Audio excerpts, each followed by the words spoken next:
Bienvenidos y bienvenidas a Enclave Política. En Bolivia está en marcha un golpe de Estado, lo ha dicho uno de los intelectuales más importantes de América Latina, nos referimos a Atilio Borón.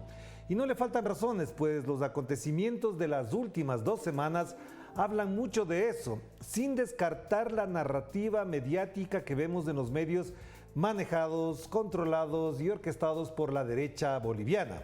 Intentan por cualquier medio la desestabilización, justamente a 2 años del ascenso al poder de Luis Arce Catacora, con un manejo de la economía que ya quisieran otros países de nuestro continente. De esto queremos conversar con el analista Hugo Moldis, a quien le damos la más cordial bienvenida. Qué gusto tenerlo por acá, Hugo. ¿Cómo está? Saludos, Orlando. Un gusto estar con Enclave Política y particularmente contigo. ¿Cómo analiza usted el momento que vive Bolivia y particularmente, como mencionaba también, a propósito de los 2 años de estar en el poder Luis Arce? A ver, estamos en una situación muy próxima a una crisis política general, construida de manera sistemática por una oposición que de democrática no tiene absolutamente nada y que ha encontrado en la bandera del censo nacional, en un censo que en cualquier parte del mundo es técnico, ha convertido este censo en una bandera política para movilizar con manipulaciones y con mentiras a los habitantes del departamento de Santa Cruz, que como todos sabemos fue el epicentro de donde nació, por eso precisamente el epicentro del golpe de Estado contra el presidente Evo Morales el año 2019. Ahora, hasta hoy no han podido expandirse al resto del país, pero este paro cívico indefinido, que es en realidad un paro político, podría en los próximos días, si no hay una salida al conflicto, podría en los próximos días convertirse en un problema político muy serio, cuyo objetivo oculto es la desestabilización del gobierno y, si es posible, el acortamiento de mandato del presidente Luis Arce. Ya, pero ¿cómo se entiende, para que la audiencia de Telesur lo pueda comprender también, cómo se entiende que el análisis de la fecha de un censo se convierta en la escalera para ascender hacia un golpe de Estado? ¿Qué resortes se mueven ahí o qué parte de responsabilidad, como dicen algunos medios, tiene el gobierno al no tratar adecuadamente un tema tan simple, aparentemente, que se convierte en una crisis política?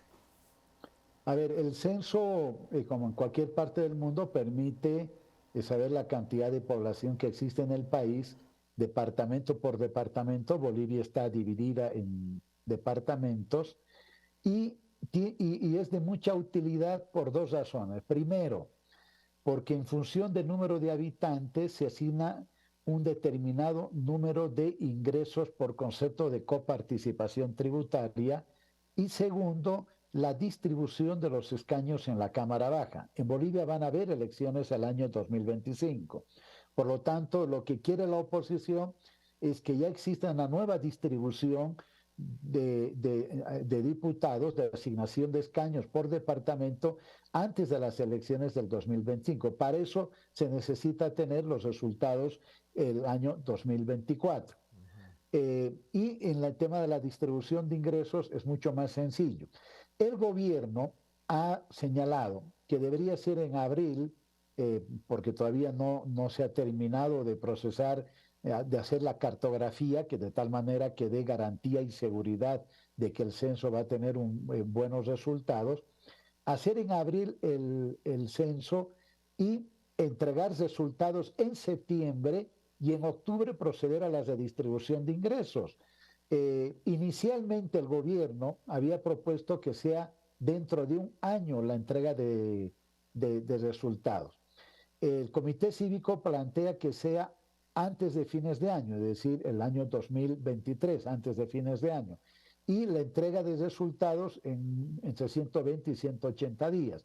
Bueno, habiéndose logrado que el gobierno ajuste su trabajo técnico y entregue los resultados antes de lo previsto y no el año 2025, ciertamente no hay razón alguna para mantener un paro cívico indefinido. El día de Orlando, el censo, muchos analistas lo veíamos, iba a convertirse en el caballo de Troya del proyecto desestabilizador de la derecha. Más allá de alguna demora en la que haya podido incurrir el gobierno, lo evidente que este era un tema que iba a desestabilizar el país y evidentemente eso es lo que está sucediendo. Ya, y siendo así entonces, Hugo, ¿en qué sentido la derecha se apalanca en esa posibilidad de un golpe de Estado? ¿Cree usted que efectivamente hay condiciones, la gente está consciente? Le digo esto porque desde la perspectiva periodística, todas las portadas del día de hoy que hemos revisado desde Bolivia, en unos ya se desactivó el paro, ya se desmovilizó, se desbloquearon las carreteras, en otros en cambio hay una gran marcha, Arce está sometido al caos, etcétera. Es decir, parecería que la desinformación también pesa en este análisis. Sí, por supuesto. Eh, el paro indefinido se lanza, es igual a la huelga general indefinida, no para lograr resultados ni técnicos y económicos, sino para tener generar efectos políticos, ¿no? Ahora, si dan resultado o no dan resultado, esa es otra cosa, pero se lanzan con ese propósito. Segundo, el aparato mediático está desinformando. Presentan este tema como una falta de decisión del presidente Luis Arce, como una falta de mirar lo que quiere el país, pero yo voy a decir muy rápidamente lo siguiente. En el Consejo Nacional de Autonomía, 8 de 9 gobernadores apoyaron la propuesta del gobierno. El noveno no participó nunca, el señor Fernando Camacho. Todas las ciudades capital más el Alto, que son 10, respaldaron la propuesta del gobierno. Todas, incluyendo la de la ciudad de Santa Cruz. A nivel de universidades, que también se los invitó, 9 de 10 universidades públicas respaldaron la propuesta del gobierno. Por lo tanto, democráticamente, una palabra que se emplea tanto pero que se practica tan poco, democráticamente la propuesta del gobierno gozaba de respaldo. ¿Y por qué gozaba?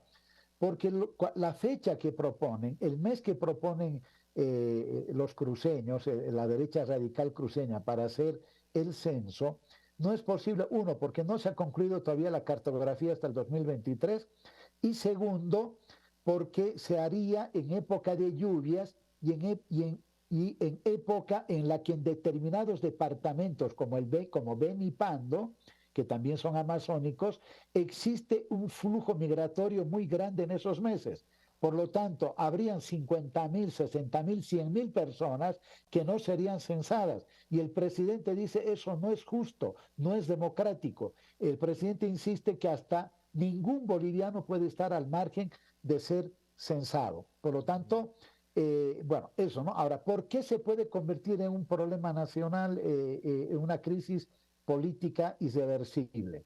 Porque el momento en que el paro cívico no solamente está afectando la economía de los cruceños y las cruceñas, lo que poco le importa al gobernador Camacho, sino que el momento en que no empiecen a llegar arroz, pollo, aceite, etcétera, etcétera, al resto de los departamentos, se va a generar un nivel de elevación de precios muy grande, de subida de la inflación, de sensación de desabastecimiento, y todo eso se va a traducir en una crisis política a la que, lo ha dicho el señor Camacho en sus círculos más estrechos, es el momento en el que él pedirá la renuncia del presidente Arce. Ya, y entonces para cerrar esta primera parte, Hugo, entonces, ¿de qué manera está respondiendo el gobierno? Porque efectivamente, si ocurre todo esto, podría peligrar la democracia en general, como ya sabemos, aprovecharán desde desde los señores que están en la OEA, desde Estados Unidos. ¿De qué manera enfrenta? Porque también hay críticas de que no ha afrontado de manera frontal y oportuna, han dicho algunos. A ver, él ha estado convocando permanentemente al diálogo varias veces, lo cual ha generado un efecto de demora en la toma de decisiones. Hoy hay una comisión técnica que está acercando posiciones, está instalada en el departamento oriental del Beni, pero yo soy muy escéptico que lo que vaya a resultar como el trabajo de los técnicos vaya a ser acatado por el Comité Cívico de Pro Santa Cruz, lo cual implicará también, ¿no es cierto? Para unos será pérdida de tiempo y otros entenderán esto como, yo creo, la última señal de apertura democrática, de convocatoria al diálogo de parte del presidente Arce. Si esto fracasa, como todo parece indicar que va a ser así, ha llegado el momento de tomar decisiones. Esas decisiones están respaldadas por más del 55.1% que le dio su apoyo en las elecciones de octubre y por el alto índice de popularidad que según la encuesta de la CELAC, el presidente Arce en este momento tiene una imagen positiva del 51%. Es decir, sobre esa base tendrá que tomar decisiones. El país ya no puede seguir esperando. Hagamos la pausa, enseguida volvemos con Hugo Moldis, que además fue ministro de Gobierno en el gobierno también de Evo Morales. Es un periodista y catedrático reconocido en Bolivia, con el cual seguiremos conversando de esta crisis que todavía no parecería que se resuelve del todo en Bolivia, pero que efectivamente también parte de un análisis equivocado desde la narrativa mediática. Vamos a la pausa y enseguida volvemos con Hugo Moldis.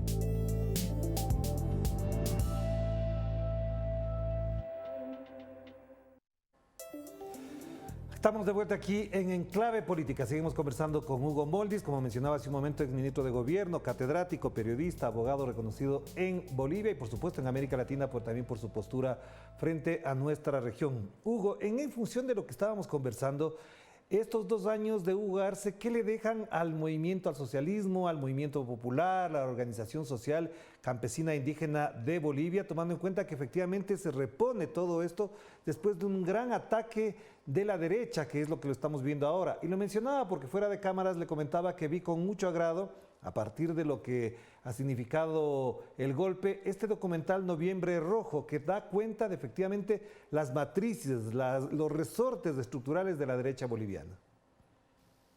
A ver, el mandato, yo creo que explícito que recibió Luis Arce en las elecciones y cuando asumió el gobierno en noviembre del año pasado, una fecha como hoy, perdón, del 2020, hace 2 años, fue encarar la pandemia. Lo ha hecho exitosamente. El país nunca tuvo problema alguno, registraba tasas absolutamente bajas en relación a lo que estaba pasando en varios países, incluso vecinos. Se encaró con mucha prontitud y de manera muy responsable.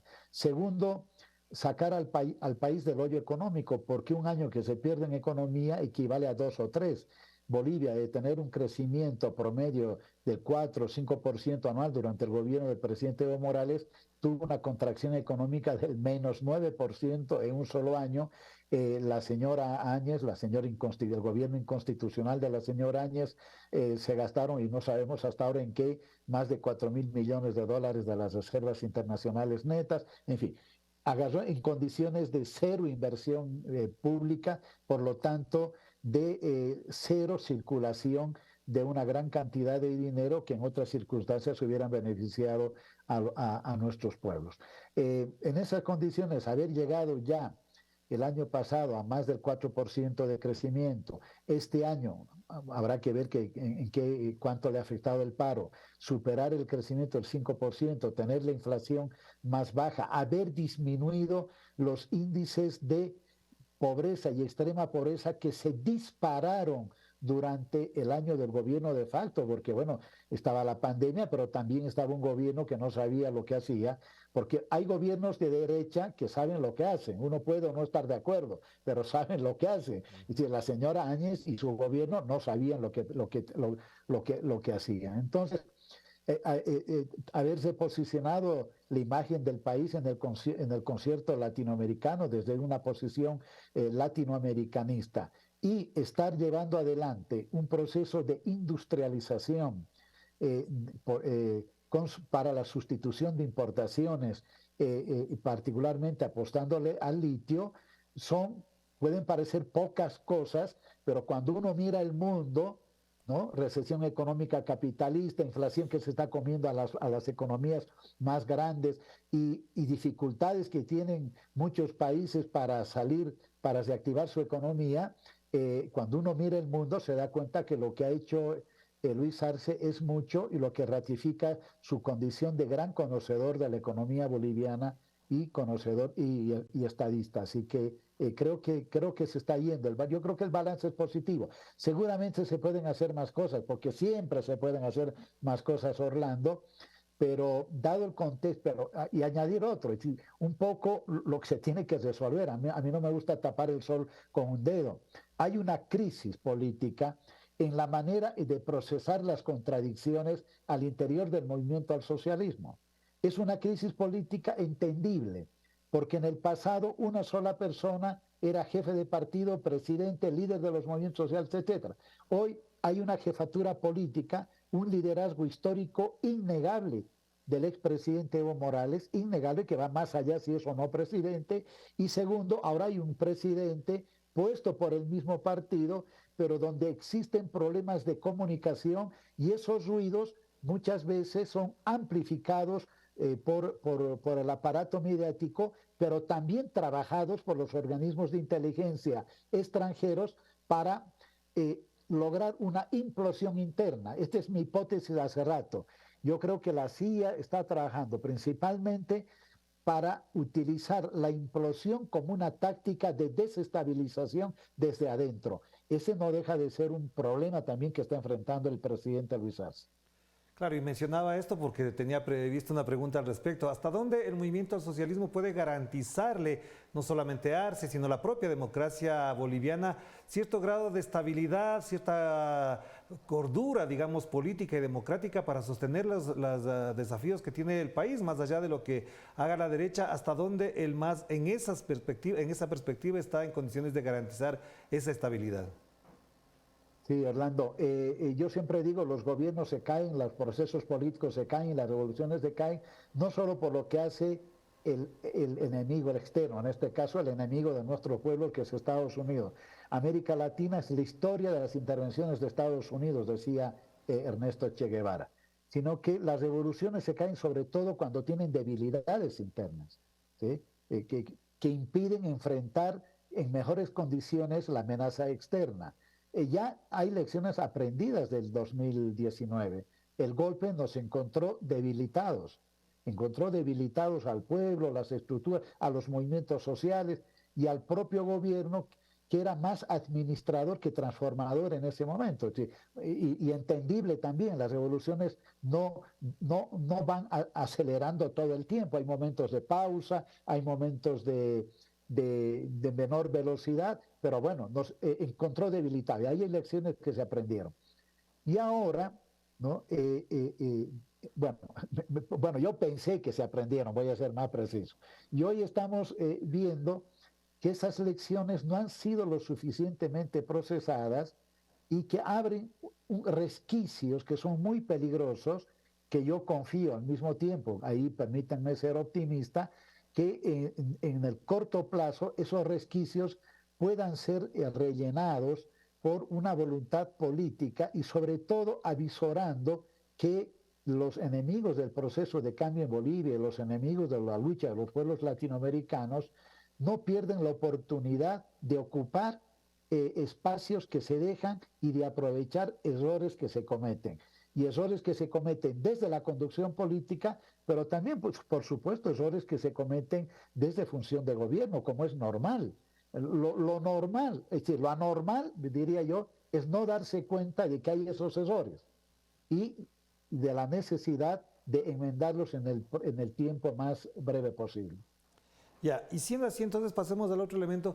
¿De qué manera lo que está viviendo Bolivia puede también significar un modo de plantearnos hacia América Latina una lectura distinta del significado que tiene gobernar en medio de un aparato de derecha, golpista, que genera la crisis fundamentalmente por lo que hemos conversado. ¿De qué manera el aprendizaje se puede trasladar a otros gobiernos? Porque lo hemos vivido, lo estamos sintiendo, por ejemplo, en Perú, que es el presidente Pedro Castillo víctima de un acoso permanente también. Sí, si bien es cierto, hay particularidades distintas en cada uno de nuestros países, creo que hay un rasgo central. Hay una ofensiva de derecha nuevamente de carácter fascistoide, ¿no? No es una derecha clásica, por así decirlo. Es una derecha con inclinaciones fascistoides que está tratando de destruir la ampliación de democracias, la ampliación de derechos que se han dado en cada uno de nuestros países hacia más bien la constitución, entre comillas, de otro tipo de democracias en las que la represión, las nuevas formas de proscripción sean y el estrechamiento de la participación popular sea lo fundamental. Creo que la respuesta está en la repolitización. Hay una crítica que yo le hago a todos los gobiernos progresistas y de izquierda. Han convertido al Estado en el sujeto del proceso de cambio, se han distanciado de los movimientos sociales, hay un vaciamiento político e ideológico que impide ir más rápido o mejor de lo que se podría haber ido. Pero al mismo tiempo, desde la sociedad, hay organizaciones sociales, hay un rasgo central, yo diría. Desde las organizaciones sociales se piensa que ya se ha tomado el cielo por asalto. Y el cielo es bien difícil tomarlo por asalto. Las tareas son interminables. No hay que fetichizar el poder, no hay que pensar que ya se ha logrado todo. Mientras tengamos, y tenemos la mala suerte de tener en el continente al imperialismo más poderoso que ha tenido la humanidad, hoy en crisis, pero sigue siendo imperialismo, la lucha desde abajo y desde arriba, la coordinación desde abajo y desde arriba, gobierno y pueblo, es fundamental. Claro, y esto lo menciono porque efectivamente uno de los mejores intelectuales, mayores intelectuales de América Latina, que fue vicepresidente de Bolivia, lo ha planteado. Efectivamente, en esa perspectiva también está planteada. Es decir, ¿por qué no se puede tomar el poder? ¿Por qué no se puede administrar un poder más amplio que el del gobierno? Porque efectivamente esa es la realidad de este momento. Sí, no se puede porque se espera todo del gobierno. La revolución es es un proyecto muy grande que se quiere ser construida desde abajo y desde arriba, cada quien desde el campo de su competencia. Creo que la unidad es la condición de la victoria, lo dijo Fidel muchísimas veces, y la unidad en todos los campos. Unidad no significa uniformidad, no significa inexistencia de tensiones, no significa inexistencia de contradicciones. Lo que significa es tener la capacidad de visualizar el proyecto histórico, no solamente hacer una negación del capitalismo, sino sobre todo, ¿no es cierto?, sentar las bases materiales, pero también subjetivas de un proyecto distinto al capitalista. Claro, me olvidaba de mencionar que hablo de Álvaro García Linera a propósito de lo que mencionaba. Pero para cerrar entonces, Hugo, le quisiera pedir el comentario suyo de cómo mira el panorama latinoamericano después del triunfo de Ignacio Lula da Silva, la presencia de Gustavo Petro con mayor autoridad política y moral, incluso en los foros internacionales, donde no cede ni un milímetro a pensar en un modo distinto de convivir entre latinoamericanos y también con Estados Unidos. Sí, a ver, el lado bueno, ¿no?, positivo y que genera satisfacción es que las dos potencias regionales, como son vistas México y Brasil en el campo de las relaciones internacionales, y la mayor parte de las potencias regionales secundarias, como son vistas Argentina, Chile, Venezuela y Colombia, en realidad todas las potencias regionales secundarias están gobernadas por partidos progresistas y de izquierda. Y si a eso le sumamos la resistencia a la Revolución Cubana durante más de 6 décadas, la resistencia de la Revolución Nicaragüense, la recuperación de la democracia y del proceso político en Bolivia, evidentemente muestran un panorama alentador. Ahora, en condiciones externas difíciles, no es el mismo no son las mismas condiciones que nacieron con el triunfo de Chávez en 1998 y el inicio de su gobierno en 1990. No son las mismas, ¿no? Porque estamos en un momento de transición hegemónica donde Estados Unidos se resiste a un cambio, a un nuevo orden mundial y esa resistencia, además de eso, nuestro continente hace que América Latina sea vista como su zona de retaguardia para compensar de cierta manera el avance chino y el resurgimiento ruso. Ahora, ¿cuáles son las amenazas? En Brasil ha ganado Lula, es una victoria electoral, pero yo tengo la percepción que la victoria política la tuvo el fascismo. Claro que todos esperaban una ventaja mucho más grande en la primera vuelta, ¿no? Hubiera ganado o no en la primera vuelta una ventaja mucho más grande. Hoy Lula es presidente, pero va a tener sobre la espalda una daga, ¿no? de la derecha que puede intentar en cualquier momento hacerle lo mismo que le hicieron a Dilma Rousseff. Por lo tanto, va a tener que manejar muy bien los equilibrios. Y esta realidad puede ser mucho más peligrosa y no es por defenderlo a Biden, ¿no? La política exterior norteamericana es la misma, independientemente sean demócratas o republicanos. Pero en algunos casos son mucho más graves si, por ejemplo, gana el señor Trump en los Estados Unidos en los próximos años. Así que no hay que bajar la guardia, yo creo que es la enseñanza. Donde se ha bajado la guardia, los procesos populares y de izquierda han sido profundamente golpeados. Por lo tanto, yo cerraría de esta manera, Orlando. América Latina sigue siendo, desde principios del siglo XXI, un campo en disputa, en ardua disputa. Pero que sea en disputa ya nos dice algo bueno, porque antes de eso solamente había la Revolución Cubana, ¿no? Y lo demás no contaba. Hoy América Latina cuenta en la historia mundial y cuenta, ¿no es cierto?, en su propia historia. Gracias, Hugo. Muy importante lo que acaba de mencionar. Coincido perfectamente y completamente con lo que acaba de mencionar. Le mando un abrazo. Que esté muy bien. Muchas gracias. Un abrazo, Orlando. Muchísimas gracias. Gracias a Hugo Moldis, catedrático, abogado, periodista y también exministro de Gobierno de Bolivia. Estamos analizando la situación de ese país. Sobre eso volveremos y esté atento a nuestros espacios informativos. Cuídense mucho. Chao, chao.